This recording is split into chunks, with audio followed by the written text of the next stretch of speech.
Aujourd'hui, on va parler de la puissance qui est en toi, de la force brute que tu as au fond de toi-même. On va parler de 5 étapes importantes pour libérer cette puissance et prendre le contrôle de ton développement personnel. Tu es prêt à te transformer? Prêt à devenir la meilleure version de toi-même? Alors accroche-toi, parce qu'on va plonger au cœur de ton potentiel. Avant tout, abonne-toi pour recevoir chaque jour une dose de sagesse qui peut transformer ta vie. La première étape, c'est la prise de conscience. C'est le moment de vérité, où tu te regardes dans le miroir et que tu te demandes « Qui suis-je vraiment ?» On ne parle pas de ton reflet, mais de ton être intérieur. Tes peurs, tes rêves, tes forces, tes faiblesses, tout ça, c'est toi. Et pour changer, pour grandir, tu dois d'abord accepter qui tu es. Carl Jung, un grand de la psychologie, disait « Ce n'est pas en regardant la lumière qu'on devient lumineux, mais en plongeant dans son obscurité. » La conscience de soi, c'est ça, plonger dans son obscurité pour mieux rayonner. C'est accepter ses imperfections pour mieux les surpasser. Alors, ose te regarder en face, ose plonger dans tes profondeurs. C'est là que se cache la clé de ta transformation. Deuxième étape, tes habitudes. Ce sont les petites choses que tu fais jour après jour sans même y penser. Et ces petites choses, crois-moi, ont un impact énorme sur ta vie. Tu veux changer ton corps? Change tes habitudes alimentaires, bouge plus. Tu veux plus de succès? Travaille dur, sois constant, ne lâche rien. James Clear, dans son livre Atomic Habits, le dit parfaitement. Les progrès durables viennent des petites améliorations constantes. Chaque action est un vote pour la personne que tu veux devenir. Alors, pose-toi la question. Quelles habitudes dois-je changer pour atteindre mes objectifs? N'oublie jamais, le succès n'est pas un sprint, c'est un marathon. C'est la somme de tes efforts quotidiens, de tes choix, de tes habitudes. Alors, fais les bons choix, chaque jour. Chapter 3. Le contrôle du dialogue intérieur. Tes pensées, ta réalité. Troisième étape, et pas des moindres, ton dialogue intérieur. Ces petites voix dans ta tête qui te disent « Tu n'es pas capable, c'est trop difficile, abandonne ». Ces voix, elles peuvent te freiner, te paralyser, te faire douter de toi.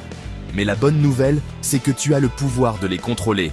Napoleon Hill, dans son livre « Réfléchissez et devenez riche », nous l'enseigne.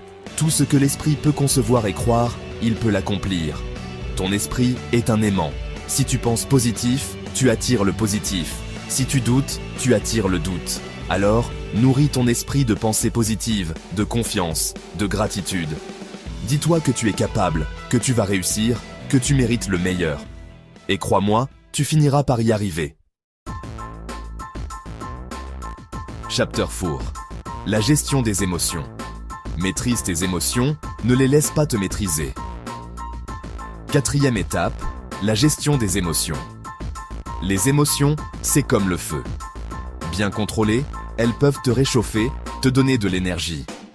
Mais si tu les laisses te submerger, elles peuvent tout brûler sur leur passage.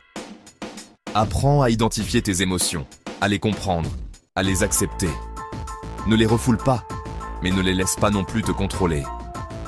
Moi-même, je dis toujours, les émotions sont un appel à l'action. Elles te donnent des informations précieuses sur tes besoins, tes envies, tes limites. Apprends à les écouter, à les décoder et à les utiliser à ton avantage.